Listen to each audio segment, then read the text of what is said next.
कांशीराम साहब अमर रहे, मानव श्री कांशीराम साहब अमर रहे। बहुजन समाज पार्टी जिंदाबाद, बहुजन समाज पार्टी जिंदाबाद, बहन कुमारी मोदी जी जिंदाबाद, बहन कुमारी मोदी जी जिंदाबाद। बहन जी आप संघर्ष करो, बहन जी आप संघर्ष करो। सर्व समाज के सम्मान में, सर्व समाज के सम्मान में बहन जी आप आगे बढ़ो, बहन जी आप आगे बढ़ो। दलित पिछड़ा सर्व समाज के सम्मान में बहन जी आप आगे बढ़ो, बहन जी आप आगे बढ़ो। दलित पिछड़ा दलितों के सम्मान में, दलित पिछड़ा दलितों के सम्मान में, सर्व समाज के सम्मान में बहुजन समाज पार्टी जिंदाबाद, बहुजन समाज पार्टी जिंदाबाद। बहन कुमारी मोदी जी जिंदाबाद, बहन कुमारी मोदी जी जिंदाबाद। मानव श्री कांशीराम साहब अमर रहे, बहुजन समाज पार्टी जिंदाबाद, बहन कुमारी मोदी जी जिंदाबाद, बहुजन समाज पार्टी जिंदाबाद, बहन कुमारी मोदी जी जिंदाबाद, बहन कुमारी मोदी जी जिंदाबाद, बहन कुमारी मोदी जी जिंदाबाद, बहन कुमारी मोदी जी जिंदाबाद, बहन कुमारी मोदी जी जिंदाबाद, बहन कुमारी मोदी जी जिंदाबाद।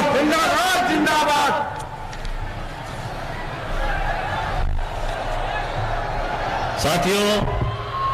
बहुजन समाज पार्टी के तत्वाधान में मंडल बस्ती में, जनपद बस्ती में आयोजित चुनावी जनसभा के मुख्य अतिथि बहुजन समाज पार्टी की राष्ट्रीय अध्यक्ष, उत्तर प्रदेश जैसे विशाल राज्य की 4 बार मुख्यमंत्री रही, सर्व समाज के न्याय पसंद लोगों की नेता, परम आदरणीय परम सम्मानित माननीय बहन कुमारी मायावती जी हम सबके बीच में आ चुकी हैं। मैं अपनी तरफ से, मंच के साथियों की तरफ से और इस जनसभा में उपस्थित समस्त लोगों की तरफ से परम आदरणीय परम सम्मानित माननीय बहन जी का बहुत बहुत हार्दिक स्वागत और अभिनंदन करता हूं। और ये चाहता हूं कि हमारे मंच पे उपस्थित लोग और आज इस विशाल जनसभा में आई हुई हमारी माताएं बहनें, हमारे नौजवान साथी, पिता तुल्य बुजुर्ग, मैं सबसे चाहूंगा कि वो अपने अपने स्थान पर खड़े होकर के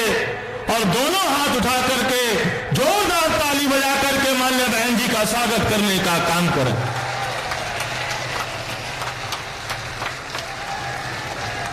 मैं चाहूंगा कि हम सबके बीच में लोकसभा बस्ती के माननीय बहन जी के आशीर्वाद प्राप्त प्रत्याशी श्री लौकुश पटेल जी आए और चुनाव चिन्ह हाथी भेंट करके माननीय बहन जी का स्वागत करने का काम करें। माननीय बहन कुमारी मायावती जी जिंदाबाद, माननीय बहन कुमारी मायावती जी जिंदाबाद।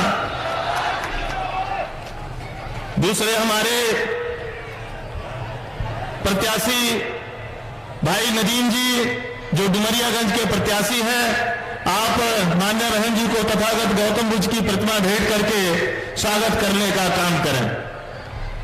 माननीय बहन कुमारी मायावती जी जिंदाबाद, माननीय बहन कुमारी मायावती जी जिंदाबाद। लोकसभा संत कबीर नगर के प्रत्याशी भाई श्री नदीम अशरफ जी और उनके भाई मोहम्मद दानिश जी, आप माननीय बहन जी को तथागत बुद्ध की प्रतिमा भेंट करके स्वागत करने का काम करें। माननीय बहन कुमारी मायावती जी जिंदाबाद, माननीय बहन कुमारी मायावती जी जिंदाबाद, बहुजन समाज पार्टी जिंदाबाद। साथियों, मैं निवेदन करूं माननीय बहन जी को हम सबको संबोधित करने के लिए, उससे पहले मैं चाहूंगा कि आप सब दोनों हाथ उठा करके जोरदार नारा लगा करके माननीय बहन जी का स्वागत करने का काम करें। माननीय बहन कुमारी मायावती जी जिंदाबाद, माननीय बहन कुमारी मायावती जी जिंदाबाद। अब मैं बड़े ही आदर और सम्मान के साथ निवेदन करूंगा कि माननीय बहन जी पोडियम में आए और हम सबको संबोधित करने की कृपा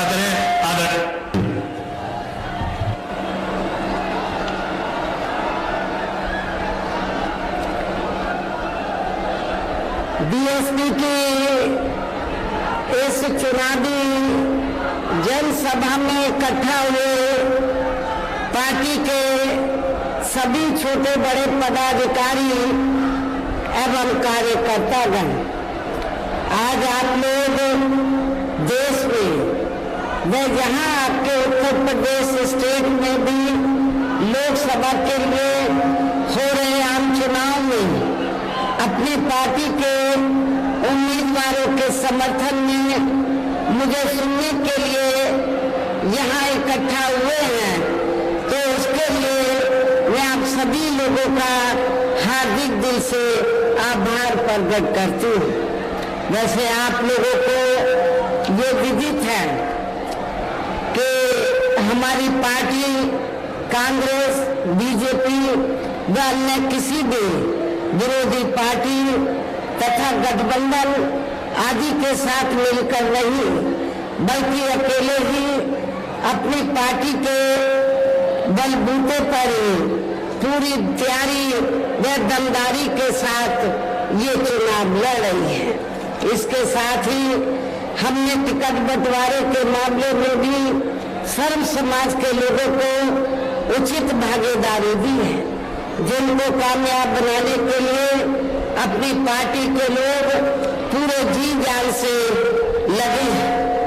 आप लोगों को ये मालूम है कि आपके बस्ती मंडल में मुस्लिम आबादी काफी ज्यादा है, तो मुस्लिम आबादी को ध्यान में रखकर हमने संत कबीर नगर जो लोकसभा की सीट है और डुमरियागंज लोकसभा की सीट से हमने मुस्लिम समाज के कार्यकर्ता को, पार्टी के सिपाही को, कार्यकर्ता को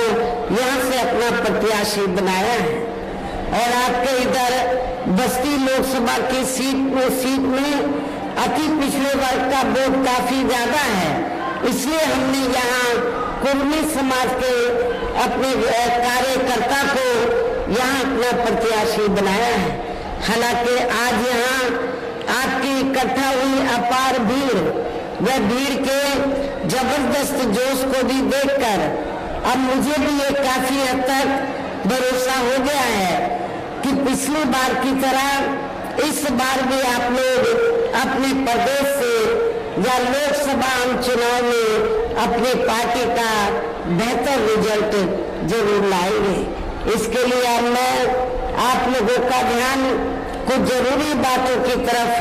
दिलाना चाहती हूँ और इस संबंध में विशेष कर मैं कांग्रेस, बीजेपी व इनके अन्य सभी सहयोगी दलों के बारे में ये कहना चाहूंगी कि आजादी के बाद शुरू में केंद्र व देश के काफी राज्यों में भी ज्यादातर सत्ता यहाँ कांग्रेस पार्टी के ही खाते में केंद्रित रही है, किंतु इनके अधिकांश मामलों में रही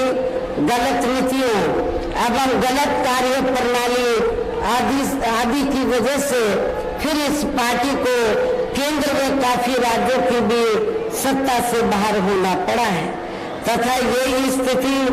इनकी सहयोगी पार्टियों की भी बनी रही है, जिसके कारण ही फिर पिछले कुछ वर्षों से बीजेपी व इनके सहयोगी दल केंद्र एवं काफी राज्यों की भी सत्ता में काबिज हो गए हैं, लेकिन इनकी भी ज्यादातर रही जातिवादी, पूंजीवादी, संकीर्ण, सांप्रदायिक व द्वेषपूर्ण नीतियों एवं कार्य प्रणाली आदि से तथा इनकी कथनी व करनी में भी काफी अंतर होने की वजह से अब ऐसा लगता है इस बार ये पार्टी भी यानी कि भारतीय जनता पार्टी भी केंद्र की सत्ता में आसानी से वापस आने वाली नहीं है, बशर्ते यदि ये चुनाव इस बार फ्री एंड फेयर होता है, पूरे तौर से फ्री एंड फेयर होता है तथा आम चर्चा के मुताबिक वोटिंग मशीनों में भी कोई गड़बड़ी आदि नहीं की जाती है और वैसे भी इस बार चुनाव में इनकी कोई भी पुरानी व नई चल रही नाटकबाजी, जुमलेबाजी व गारंटी आदि काम में आने वाली नहीं है, क्योंकि अब देश की जनता काफी हद तक इस बात को समझ चुकी है कि इनकी पार्टी ने अब तक देश के विशेषकर गरीबों, कमजोर तबकों, मध्यम वर्गीय एवं अन्य मेहनतकश लोगों को जो इन्हें अच्छे दिन दिखाने के असंख्य प्रलोभन भरे वायदे किए हैं तथा अनेकों हवाई व कागजी गारंटी आदि भी दी है, तो उनका जमीनी हकीकत में अभी तक इन्होंने लगभग 1/4 हिस्सा भी कार्य पूरा नहीं किया है, बल्कि इसके स्थान पर इनका ज्यादातर समय व ताकत भी जहां इनके अपने चहेते रहे बड़े बड़े पूंजीपतियों एवं धनना सेठों को ही ज्यादा से ज्यादा मालामाल व धनवान आदि बनाने में तथा उन्हें हर स्तर पर छूट देने में व बचाने में ही लगी रहती है, जिनके अधिकांश आर्थिक सहयोग से ही ये पार्टी व अन्य पार्टियां भी अपना संगठन चलाती हैं तथा चुनाव आदि भी लड़ाती हैं, जिसका काफी कुछ खुलासा बॉन्ड की आई रिपोर्ट से भी हो जाता है। इस संबंध में जैसे आप लोगों को ये मालूम है कि अभी कुछ दिन पहले माननीय सुप्रीम कोर्ट ने तो बॉन्ड के जरिए जिन जिन पार्टियों ने बड़े बड़े पूंजीपतियों व धनना सेठों आदि से पैसा लिया है तो उसकी रिपोर्ट का खुलासा किया है, और रिपोर्ट में क्या आया कि पूरे देश में तो बीएसपी को छोड़कर कांग्रेस, बीजेपी व अन्य और विरोधी पार्टियां इन्होंने इस देश के बड़े बड़े पूंजीपतियों व धनना सेठों से बॉन्ड के जरिए तो अरबों खरबों रुपया अपनी पार्टी के संगठन को चलाने व चुनाव आदि लड़ाने के लिए लिया है, ये रिपोर्ट में आया है। लेकिन बहुजन समाज पार्टी एक ऐसी पार्टी है, रिपोर्ट से ये खुलासा हुआ कि बहुजन समाज पार्टी एक ऐसी पार्टी है जिस पार्टी ने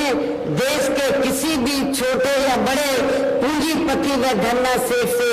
एक भी रुपया अपनी पार्टी के संगठन को चलाने व चुनाव आदि लड़ाने के लिए नहीं लिया है। इसलिए हमारी पार्टी बीएसपी मेंबरशिप के जरिए ही और जन्मदिन के मौके पर थोड़ा थोड़ा धन इकट्ठा करके चुनाव के दौरान भी थोड़ा थोड़ा धन इकट्ठा करके हमारी पार्टी अपने संगठन को चलाती है तथा चुनाव आदि भी लड़ाती है। इसके साथ ही अब ऐसा लगता है, इसके अलावा इसके साथ ही अब ऐसा लगता है कि कांग्रेस पार्टी की तरह ही बीजेपी ने भी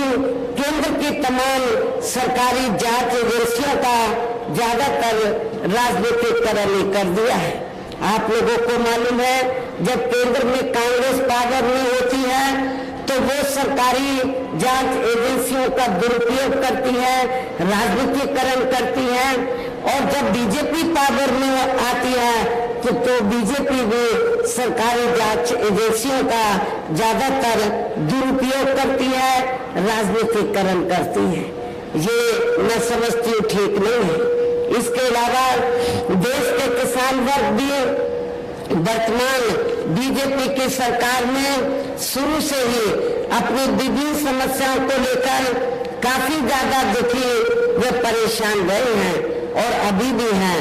जबकि यूपी में 4 बार हमारी पार्टी की रही सरकार ने इनके हितों का भी हर स्तर पर विशेष ध्यान रखा है। और इतना ही नहीं, आप लोगों को ये भी मालूम है हमारी पार्टी ने अपनी चारों हुकूमतों के दौरान तो किसानों को समय से हमने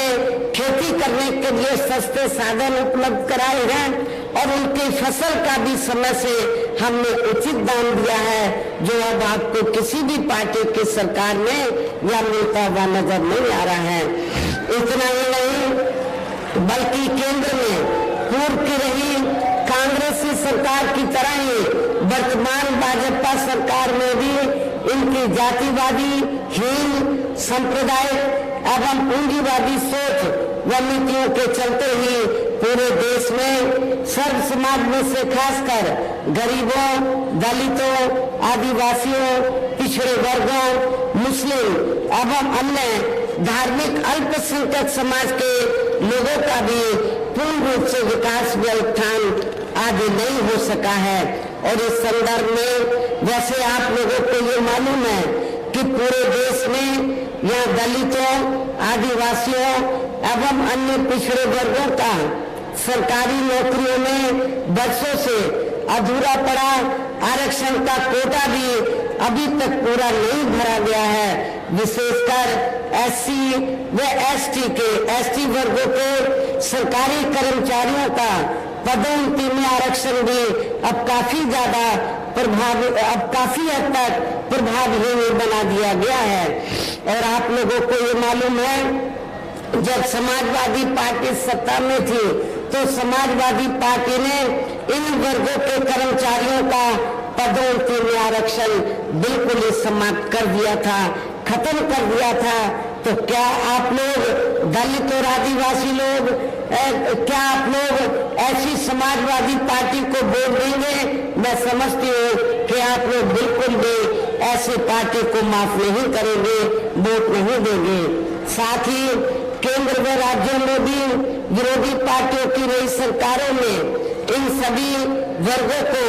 प्राइवेट सेक्टर में आरक्षण दिए जाने की व्यवस्था किए बिना ही इनकी सरकारों के ज्यादातर सरकारी कार्य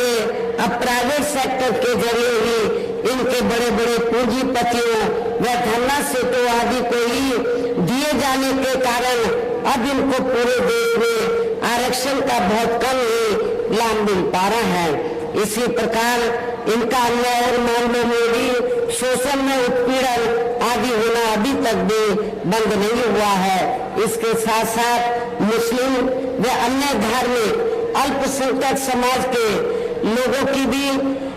हालत हर स्तर पर वो काफी ज्यादा खराब व दयनीय बनी हुई है। इतना ही नहीं बल्कि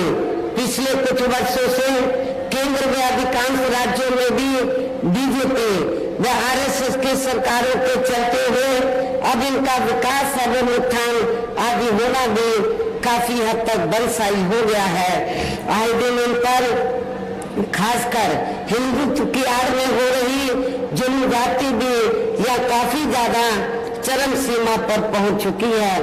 इसके साथ साथ अपर कास्ट समाज में से विशेषकर गरीब लोगों की भी हालत हमें कोई खास अच्छी नजर नहीं आती है। इनकी गलत कृषि नीतियों के कारण किसान वर्ग भी आए दिन आंदोलित रहता है। साथ ही इनके गलत आर्थिक नीतियों की वजह से देश की अर्थव्यवस्था पर भी इसका काफी बुरा प्रभाव पड़ रहा है, जिससे यह विशेषकर छोटे एवं मध्यम वर्गीय व्यापारी वर्ग भी काफी ज्यादा दुखी व परेशान है। और अब केंद्र में पूर्व की रही सरकारों की तरह ही वर्तमान भाजपा सरकार में भी यहाँ पूरे देश में गरीबी, बेरोजगारी एवं महंगाई आदि भी लगातार काफी ज्यादा बढ़ रही है। देश में हर स्तर पर फैला भ्रष्टाचार भी अभी तक भी खत्म नहीं हुआ है। ऐसे में अब आप लोगों को देश में हो रहे लोकसभा चुनाव में कांग्रेस, बीजेपी व इनकी सहयोगी पार्टियों को भी केंद्र की सत्ता में आने से जरूर रोकना है। जिनकी गलत नीतियों व गलत कार्य प्रणाली आदि को आप लोग काफी हद तक आजमा भी चुके हैं। ऐसी स्थिति में अब ये विरोधी पार्टियां इस चुनाव में भी किस्म किस्म के साम दाम दंड भेद आदि अनेकों हथकंडे इस्तेमाल करके केंद्र की सत्ता में आने की पूरी कोशिश में लगी हैं, जिनसे अपनी पार्टी के लोगों को हर स्तर पर काफी ज्यादा सावधान रहना है। और इस मामले में विरोधी पार्टियां अपने अपने पक्ष में हवा बनाने के लिए खासकर मीडिया, ओपिनियन पोल व सर्वे आदि का जो बड़े पैमाने पर इस्तेमाल कर रही हैं, तो उनसे भी अपनी पार्टी के लोगों को बिल्कुल गुमराह नहीं होना है। इसके साथ ही विरोधी पार्टियों के विभिन्न रूपों में जारी किए गए इनके हवाई व प्रलोभन भरे चुनावी घोषणा पत्रों एवं वायदे आदि के बहकावे में भी अपनी पार्टी के लोगों को कतई नहीं आना है, जिन्हें ये पार्टियां चुनाव खत्म होने के बाद ज्यादातर अमल में नहीं लाती हैं और अभी जिन पर से देश की जनता का अधिकांश विश्वास उठ गया है। यही खास वजह है कि हमारी पार्टी किसी भी चुनाव में अपनी पार्टी का कोई भी चुनावी घोषणा पत्र आदि जारी नहीं करती है। वैसे भी हमारी पार्टी किसी भी चुनाव में कहने में बहुत कम बल्कि कार्य करके दिखाने में ही ज्यादा विश्वास रखती है। और इस बात का सबसे बड़ा सबूत ये है कि उत्तर प्रदेश में 4 बार हमारी पार्टी के नेतृत्व में रही सरकार ने चुनाव में अपनी पार्टी के बिना कोई जारी किए गए चुनावी घोषणा पत्र के ही प्रदेश व आम जनहित में काफी कुछ ऐतिहासिक कार्य करके दिखाए हैं, जिनके अब देश में अधिकांश पार्टियों की सरकारें काफी नकल भी कर रही हैं। जबकि इस मामले में हमारी पार्टी का ये कहना है कि यदि इन पार्टियों के स्थान पर केंद्र में हमें अपनी पार्टी की सरकार बनाने का मौका मिलता है तो तब फिर हमारी पार्टी की बनी सरकार केंद्र में यहाँ तक की रही सभी विरोधी पार्टियों की सरकारों की तरह केवल हवाई व कागजी कार्य आदि नहीं करेगी, बल्कि उत्तर प्रदेश की तरह ही जमीनी हकीकत में ठोस कार्य करके दिखाएगी। और इस संदर्भ में खासकर मैं ये कहना चाहूंगी, केंद्र द्वारा देश में पिछले कुछ समय से अति गरीब परिवारों को अस्थायी तौर पर फ्री में जो थोड़ी सी खाद्य सामग्री दी जा रही है, तो उससे इनका स्थायी तौर पर भला होने वाला नहीं है। लेकिन आप लोगों को ये भी मालूम है कि इसके बदले में जब कोई छोटा चुनाव हो या बड़ा चुनाव हो तो इसके बदले में तब फिर बीजेपी व आरएसएस के लोग ये कहते हैं कि बीजेपी की सरकार ने आपको फ्री में राशन दिया है, इसलिए आपको बीजेपी को वोट देना चाहिए। ये बिल्कुल गलत है, इसमें रत्ती भर भी सच्चाई नहीं है। क्योंकि इस संदर्भ में मैं आप लोगों को ये अवगत कराना चाहती हूँ कि पूरे देश में जो गरीब लोगों को थोड़ा सा जो फ्री में राशन दिया जा रहा है, तो ये कोई बीजेपी या आरएसएस के लोग नहीं दे रहे हैं, बल्कि पूरे देश की जनता जो विभिन्न रूपों में केंद्र की सरकार को टैक्स देती है और टैक्स के जरिए जो सरकार के पास जनता का पैसा जाता है, उस पैसे से आप लोग फ्री में राशन आपको दिया जा रहा है। ये कोई किसी की मेहरबानी नहीं है। और वैसे भी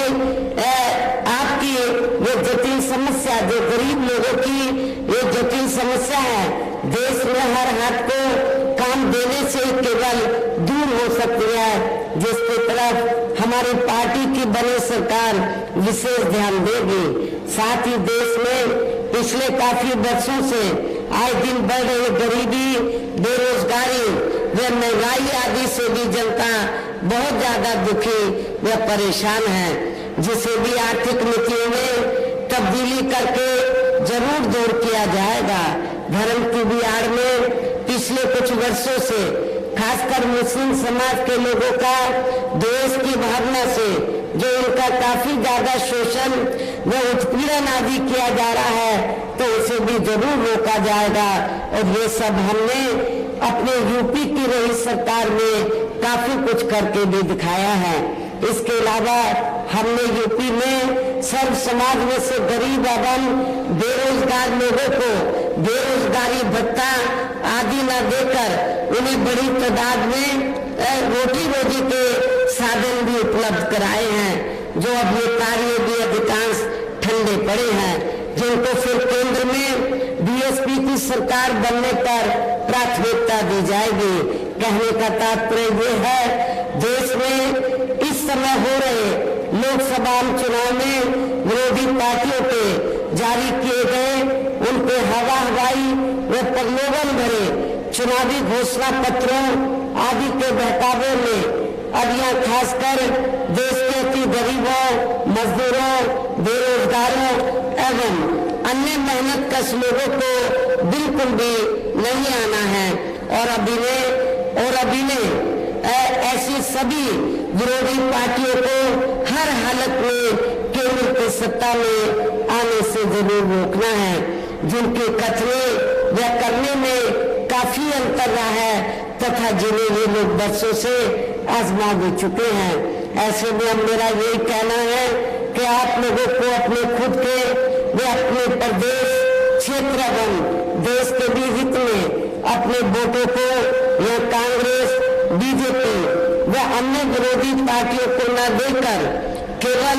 अपनी एकमात्र हितैषी पार्टी बहुजन समाज पार्टी को ही देना है। जो ये पार्टी उत्तर प्रदेश की तरह ही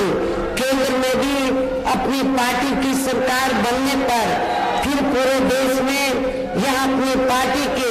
सर्वजन हिताय व सर्वजन सुखाय की नीतियों पर आधारित सरकार चलाएगी। इसके साथ साथ केंद्र से जुड़ी आपके क्षेत्र की जो भी स्थानीय समस्याएं होगी तो उन्हें भी फिर दूर करने का हर संभव पूरा प्रयास किया जाएगा। साथ ही यहाँ गरीबों, मजदूरों, बेरोजगारों, कर्मचारियों, किसानों, छोटे व्यापारियों एवं अन्य मेहनत कश लोगों के हितों का भी विशेष ध्यान रखा जाएगा। सर्व समाज में से खासकर दलितों, आदिवासियों, पिछड़े वर्गों, मुस्लिम व अन्य धार्मिक अल्पसंख्यक समाज के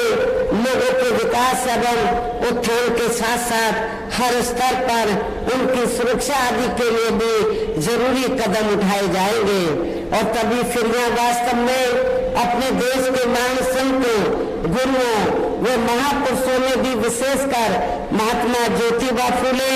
श्री छत्रपति शाहू जी महाराज, श्री नारायण गुरु, बाबा साहब डॉक्टर भीमराव अम्बेडकर एवं मान्यवर श्री कांशीराम जी आदि का